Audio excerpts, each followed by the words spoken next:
রাজ্যে এবছর প্রায় ৬,০০০ জন চাষি এআরসি পদ্ধতিতে আলু চাষ করেছেন। এদের মধ্যে একটা বড় অংশের চাষি অর্গানিক পদ্ধতিতে আলু চাষ করছেন। রাজ্যের বিভিন্ন জায়গার সঙ্গে সঙ্গে কিল্লা কৃষি মহকুমার অন্তর্গত বিভিন্ন জমিতে অর্গানিক পদ্ধতিতে আলু চাষ হচ্ছে। এই কৃষি মহকুমার পূর্ব কুপিলাং ভিসি এলাকায় বসবাসরত ৫ জন চাষি অর্গানিক পদ্ধতিতে এআরসি আলু জৈব পদ্ধতিতে চাষ করছেন।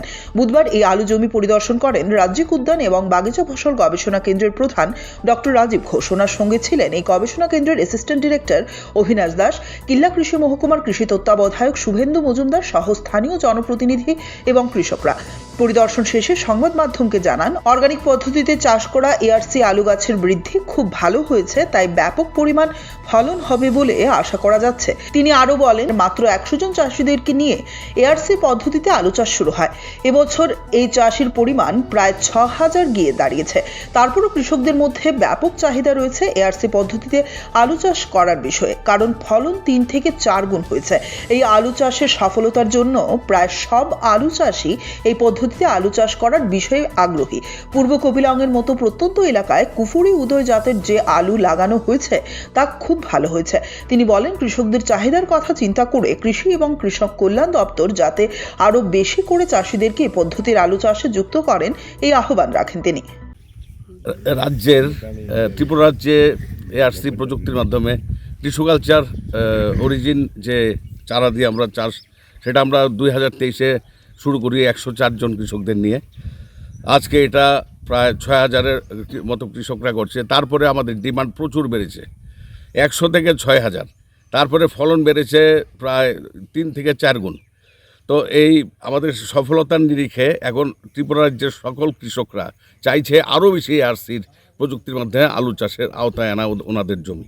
তো আমরা এখানে কিল্লা কৃষি মহকুমার পূর্ব কুপিলং এলাকার প্রত্যন্ত একটা গ্রামে আমরা দেখছি এখানে জৈবিকভাবে আলু চাষ করছে এবং কুফরি উদয় জাতের মাধ্যমে, এবং সেটা এখানে ফসলের কন্ডিশন আমরা দেখছি খুব ভালো এবং সেরকম কোনো রোগ এবং পোকার কোনো আক্রমণ নেই, এবং কৃষকরা খুব পরিশ্রম করছে। আপনারা দেখছেন যে মাঠে এখনও কাজ করছে যারা এখানকার যাদেরকে দেওয়া হয়েছে, যারা সুবিধাভোগী বা বেনিফিশিয়ারি যারা রয়েছেন।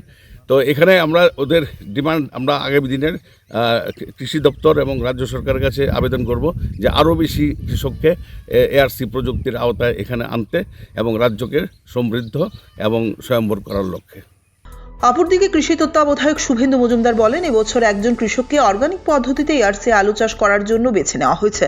সকলের ফলন ভালো হবে বলে আশা করা যাচ্ছে, তাই কৃষকদের মধ্যে ব্যাপক উৎসাহ রয়েছে। অন্যান্য কৃষকরাও আহ্বান জানাচ্ছেন তাদেরকে এআরসি পদ্ধতির আলু বীজ সহ অন্যান্য সহায়তা দেওয়ার জন্য দপ্তরের তরফে। তিনি আহ্বান রাখেন, এই মহকুমার কম করে 150 জন কৃষককে এআরসি আলু চাষের আওতায় যেন নিয়ে আসা হয়।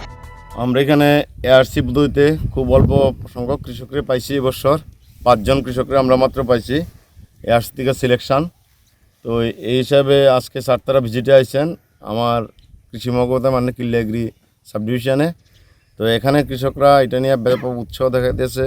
তাদের ডিমান্ড আগামীতে তো 150 জনের এই মহকুমার মিনিমাম আলু দেওয়া হয়, মানে এআরসির আলু এবং আলুর চারা দেওয়া হয়, সাথে পেঁয়াজও দেওয়া হয়।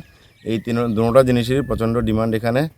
তারা খুব উৎসাহ নিয়ে কাজ করতেছেন এবং অর্গানিকভাবে করতেছেন। সবচেয়ে বড় কথা হচ্ছে অর্গানিকভাবে করতেছেন। তো আজকে স্যার তারা তো দেখে গেলেন, তো আমি খুব অনুরোধ রাখুম স্যার তারা আরও আসেন, আরও ভিজিট করেন, কৃষকরা উৎসাহ দেন এবং ভবিষ্যতে যেন আরও বেশি করে আমাদের এখানে টার্গেটটা যাতে দেওয়া হয়, এই আশা আমি রাখব। নমস্কার। যতন খুলুমখা আনিবো মুং জ্যোতিষ জমাতিয়া পূর্ব কুপিলং পঞ্চায়েত ni আন্ডার বরক চিনি আর জায়গাও এআরসি পদ্ধতিতে মাধ্যমে जों যে আলু খাই দङ আলু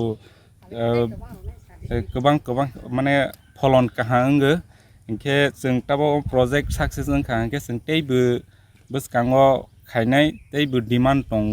ब्यूरो रिपोर्ट CNN TV।